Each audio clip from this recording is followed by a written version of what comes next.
Welcome to Solanki education digital. ચાલો આજે આપણે શીખીશું ધોરણ 4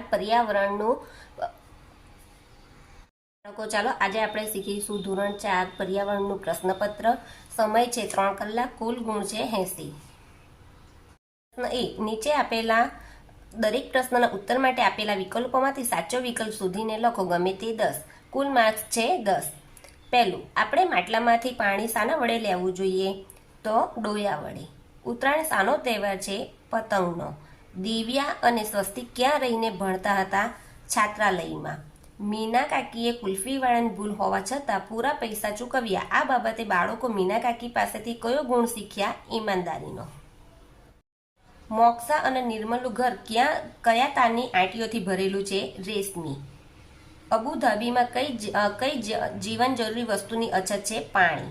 ચણા ચાટ બનાવવા નીચેના પૈકી કોની જરૂર નથી? મેથી. જિલ્લા પંચાયતના વહીવટી વડાને શું કહે છે? જિલ્લા વિકાસ અધિકારી. નીચેનામાંથી શાનું પાણી પીવા લાયક હોય છે? નદીનું. નીચેનામાંથી કયો પાક જમીનની અંદર ઉગે છે? ડુંગળી. કયું ફળ વેલા ઉપર થાય છે? દ્રાક્ષ. જોડકા જોડો. વિભાગ અ, વિભાગ બ. ઘઉં, તો ઘઉં સાથે આવશે 6થા નંબરનું શિયાળુ પાક. બાજરી સાથે આવશે 4થા નંબરનું ચોમાસું પાક. દૂષિત પાણી, તેની સાથે આવશે 5મા નંબરનું ઝાડા ઉલટી. દશેરા, તો બીજા નંબર પર આવશે જલેબી ફાફડા. અરદાસ, ત્રીજા નંબર પર આવશે પ્રાર્થના. વણાટકામ, પહેલા નંબર પર આવશે હારશાળા. 2 અ, યોગ્ય શબ્દ વડે નીચેના વિધાનમાં ખાલી જગ્યા પૂરો, ગમે તે 8. કુલ માર્ક્સ છે 8. પહેલું, દરજડો પક્ષી પાંદડા સેવીને માળો બનાવે છે. રાજુના પિતાજી ખેતીનું કામ કરે છે. નદી પોતાની સફર પૂરી કરી દરિયાને મળે છે. છોટુના પિતાજી બજાર મંડીમાંથી તાજા શાકભાજી લાવે છે. અબુધાબીનું ચલણી નાણું દિરહમ છે. દૂધ સાથે હળદર મિશ્રણ કરી પીવાથી ખાંસી મટે છે. મિનળ દેવીએ વિરમ ગામમાં મુનસર તળાવ બંધાવ્યું હતું. પાટણના સાડવી પરિવારો દ્વારા કરવામાં આવતું ખાસ પ્રકારનું વણાટકામ પટોળા નામથી ઓળખાય છે. મીના કાકી અને બાળકો દરિયા કિનારે ફરવા ગયા. નીચેના વિધાનોથી સાચા વિધાનો સામે ખરું અને ખોટા વિધાન સામે ખોટાની નિશાની કરો, ગમે તે 8. શાળામાં વિદ્યાર્થીઓનું આદર્શ નાગરિક તરીકેનું ઘડતર થાય છે. ખરું. જમ્યા પહેલા હાથ પગ ધોવાની જરૂર નથી. ખોટું. મામાના ઘરે તેજલને સવારે 4 વાગે પાણી ભરવા જવું પડતું હતું. ખરું. પોપટ આપણું રાષ્ટ્રીય પક્ષી છે. ખોટું. કેળું બધી ઋતુમાં મળતું ફળ છે. ખરું. આધુનિક જમાનામાં મોટાભાગની ખેતી યાંત્રિક સાધનોથી થાય છે. ખરું. નદીઓના પાણીને શુદ્ધ રાખવું એ આપણી ફરજ છે. ખરું. ઘરમાં સ્વચ્છતાની બાબતે ઝઘડો થયો. ખોટું. મોઢેરાનું સૂર્ય મંદિર જાણીતું છે. ખરું. પ્રશ્ન 3 નો અ, નીચેના પ્રશ્નોના ઉત્તર 1-2 વાક્યમાં લખો, ગમે તે 10. કુલ માર્ક્સ છે 10. તમારા જિલ્લામાં લોકો ખોરાકમાં શું લે છે? તો અમારા જિલ્લામાં લોકો ખોરાકમાં દાળ ભાત શાક રોટલી કઠોળ પાપડ અથાણું છાશ વગેરે લે છે. ગુજરાતમાં ખજૂર ક્યાં થાય છે? ગુજરાતમાં ખજૂર કચ્છ જિલ્લામાં થાય છે. માલબારી સિલ્કમાં શું બનાવવામાં આવે છે? તો માલબારી સિલ્કમાંથી પટોળાના વણાટકામમાં વપરાતા રેશમના મલબારી સિલ્ક બનાવવામાં આવે છે. પ્રતિભા કયા નિયમનું પાલન કરતી જોવા મળે છે? પ્રતિભા સાંજે 7 વાગે ત્યારે ઘરે પહોંચી જવાના નિયમનું પાલન કરતી જોવા મળે છે. છાત્રાલયમાં બાળકો ક્યાં બેસીને જમે છે? તો છાત્રાલયમાં બાળકો ભોજનખંડ એટલે કે ડાઇનિંગ હોલમાં બેસીને જમે છે. અંજુએ પાણી ચોખ્ખું કરવાની કઈ યુક્તિ કરી? અંજુએ પાણી ચોખ્ખું કરવાની ઉકાળીને પછી ઠંડુ પાડીને તેને ગાળી લેવાની યુક્તિ કરી. માળો શેનો બનેલો હોય છે? માળો ઘાસના સૂકા તણખલા સળેકડા અને તારના ટુકડાનો બનેલો હોય છે. નીંદણ એટલે શું? ખેતરોમાં વાવ્યા વગર પાક સાથે ઉગી નીકળતા વધારાના ઘાસને નીંદણ કહેવામાં આવે છે. તેજલના મામાના ઘરે કોણ કોણ હતું? મામાના ઘરે મામા મામી તેમની 2 દીકરીઓ અને 1 દીકરો એમ 5 વ્યક્તિઓ હતા. 9મું, કેટલા દિવસો પછી બચ્ચા માળો છોડી દે છે? તો લગભગ 1 મહિના પછી બચ્ચાઓ માળો છોડી દે છે. નદીનું પાણી દૂષિત કેમ બને છે? વિસ્તારની ગટરોનું અને કારખાનાના કે ફેક્ટરીઓનું દૂષિત પાણી નદીમાં ઠાલવવાથી નદીનું પાણી દૂષિત બને છે. માંગ્યા મુજબ દરેકના બે નામ લખો, ગમે તે 4. કુલ માર્ક્સ છે 4. તારીખ મુજબ તહેવારો: ઉત્તરાયણ, પ્રજાસત્તાક દિન. લાંબી ચાંચવાળા પક્ષીઓ: બગલો અને સારસ. નહોરવાળા પંજા ધરાવતા પક્ષીઓ: ગરુડ અને બાજ. વેલા ઉપર થતી શાકભાજી: કારેલા અને પાપડી. ઉનાળામાં થતા ફળ તો તરબૂચ અને કેરી. ટૂંક નોંધ લખો, કોઈ પણ એક. એના કુલ માર્ક્સ છે 2. પહેલું, ચીકી બનાવવાની રીત. ચીકી વિવિધ વસ્તુઓમાંથી બનાવવામાં આવે છે, જેમાં સિંગની ચીકી, તલની ચીકી, રાજગરાની ચીકી, માવાની ચીકી વગેરે. સિંગ અને તલની ચીકી બનાવવા માટે ગોળનો ઉપયોગ થાય છે. ગોળ અને થોડા પાણીને ગરમ કરવામાં આવે છે. ત્યારબાદ તેમાં સિંગ કે તલ નાખી સારી રીતે હલાવીને ઘટ જાડા મિશ્રણને થાળીમાં ઠારવવા માટે પાથરવામાં આવે છે. તેના ચોરસ ટુકડા કરી ઠંડુ કરવામાં આવે છે. આમ ચીકી તૈયાર થાય છે. Statue of unity. Statue of unity એકતાની પ્રતિમાની માહિતી નીચે મુજબ છે. સ્ટેચ્યુ ઓફ યુનિટી સ્વતંત્રતા ચળવળના નેતા સરદાર વલ્લભભાઈ પટેલને સમર્પિત ગુજરાતમાં આવેલું એક સ્મારક છે. તે સરદાર સરોવર બંધની સામે 3.2 કિલોમીટર દૂર નદીમાં આવેલા સાધુ બેટ પર નવા ગામ એટલે કે કેવડિયા કોલોની નજીક આવેલું છે. આ સ્મારકનો વિસ્તાર 20,000 ચોરસ મીટર છે અને તે 12 ચોરસ કિલોમીટર વિસ્તારના કૃત્રિમ તળાવો વડે ઘેરાયેલું છે. 182 મીટરની ઊંચાઈ કે જેમાં 157 મીટર પ્રતિમાની એક પેડસ્ટલ 25 મીટર ઊંચાઈ સામેલ છે. આ સ્મારક વિશ્વની સૌથી ઊંચી પ્રતિમા છે. આ સ્મારકની જાહેરાત 2010માં કરવામાં આવી હતી. ભારત સરકાર દ્વારા આ સ્મારકનો પ્રારંભિક કુલ ખર્ચ 3,001 કરોડ અંદાજવામાં આવ્યો હતો.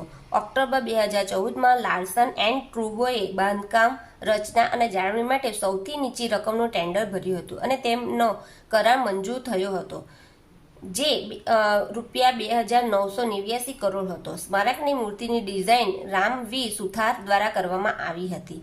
31મી ઓક્ટોબર 2013 રોજ બાંધકામ શરૂ થયું હતું. મધ્ય ઓક્ટોબરે 2018ના રોજ તેનું બાંધકામ પૂર્ણ થયું હતું. 31 ઓક્ટોબર 2018ના રોજ સરદાર પટેલની 143મી જન્મજયંતિ પર ભારતના વડાપ્રધાન શ્રી નરેન્દ્ર મોદી દ્વારા તેનું વિધિવત ઉદ્ઘાટન કરાયું હતું અને જાહેર જનતા માટે ખુલ્લું મુકાયું હતું. 4નો અ. નીચે આપેલા પ્રશ્નોનો જવાબ સવિસ્તાર લખો, ગમે તે 4. કુલ માર્ક્સ છે 8. પહેલું, રાજુએ તેના પિતાને કયા કયા કામમાં મદદ કરી? રાજુએ તેના પિતાને નીચેના કામમાં મદદ કરી: ખેતરમાં જમીનને પોચી બનાવવામાં, ખેતરમાં નીંદણને દૂર કરવામાં, ડુંગળીના પાકને લણવામાં અને ડુંગળીના કોથળા ભરવામાં.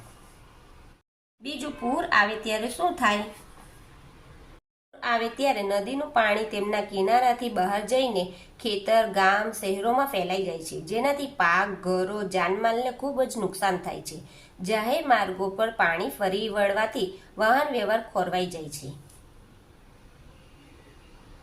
પ્રમાણે લીલા શાકભાજીના ફળો શા માટે ખાવા જોઈએ?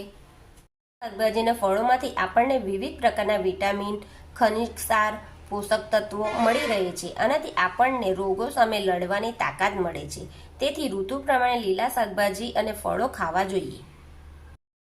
મધ્યાહન ભોજનમાં કઈ કઈ બાબતોની કાળજી રાખવામાં આવે છે? ભોજનમાં બાળકોને તાજું, ગરમ અને પકવેલું ભોજન મળે, તેમાં વપરાતું અનાજ કે અન્ય ખાદ્ય સામગ્રી સારી વપરાય તથા ભોજનનો બગાડ ન થાય તે બાબતોની કાળજી રાખવામાં આવે છે. 5મું, પક્ષીઓ પંજાનો શું ઉપયોગ કરે છે? પક્ષીઓના પંજાનો ઉપયોગો પાણીમાં તરવા માટે દાખલા તરીકે બતક, જમીન પર ચાલવા માટે દાખલા તરીકે કબૂતર, કાદવમાં ચાલવા માટે દાખલા તરીકે બગલો, મજબૂત નહોરવાળા પંજા શિકારને દબાવવા અને પકડીને ઉડવા માટે દાખલા તરીકે ગરુડ કે બાજ, ખોરાકને પકડી રાખવા માટે દાખલા તરીકે સંભળી અને બાજ, ઝાડની ડાળી પર બેસવા માટે કાગડો અને મોર. નીચે આપેલા કારીગરો કયા સાધનો વાપરે છે તે લખો, ગમે તે 4. ચાકડો, લાકડી, ટપલું. કડિયો, લેલું, ઓળંબો, દસ્તર, તગારું, હથોડી વગેરે. દરજી, સીવવાનો સંચો, સોયદોરો, કાતર, માપટ્ટી વગેરે. મોચી, એરણ, દસ્તો, હથોડી, રાપી, સોયદોરો, બ્રશ, પોલીસ વગેરે. લુહાર, એરણ, હથોડો, ઘણ, સાણસી, કાનસ, કાતર, છીણી, ઘમણ વગેરે.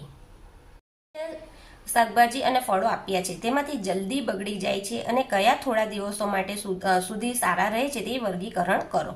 તો જલ્દી બગડી જાય તે અને થોડા દિવસો માટે આ વર્ગીકરણ કરો. જલ્દી બગડી જાયમાં પાલક, કેળા, મેથીની ભાજી, કોબીજ. થોડા દિવસો માટે બટાકા, આદુ, સોરણ ને ચીકુ. 5. કારણો આપો, ગમે તે 3.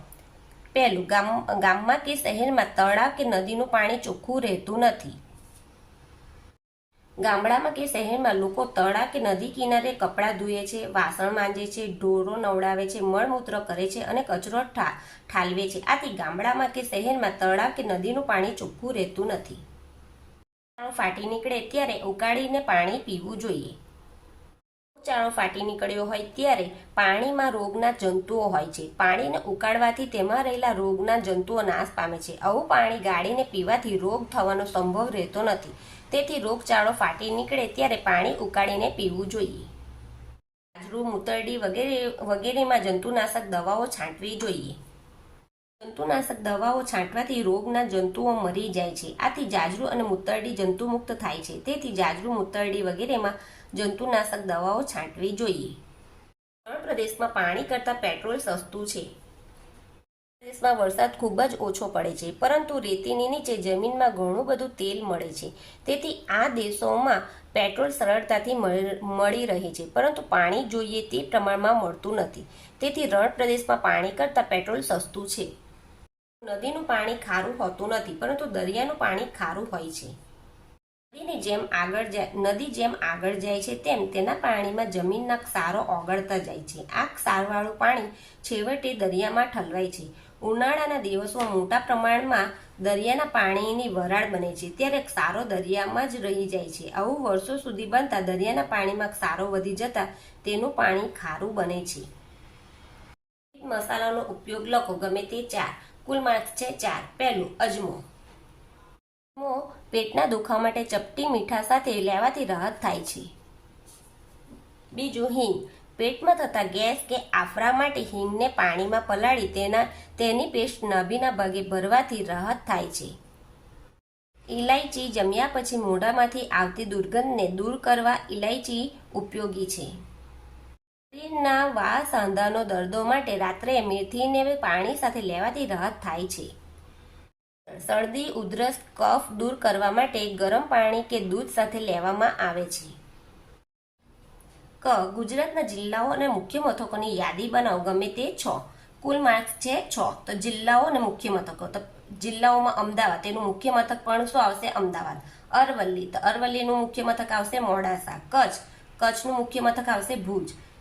ખેડા, તો નડિયાદ આવશે એનું મુખ્ય મથક. ગાંધીનગર, તો ગાંધીનગર જ આવશે મુખ્ય મથક. ડાંગનું મુખ્ય મથક આવશે આહવા.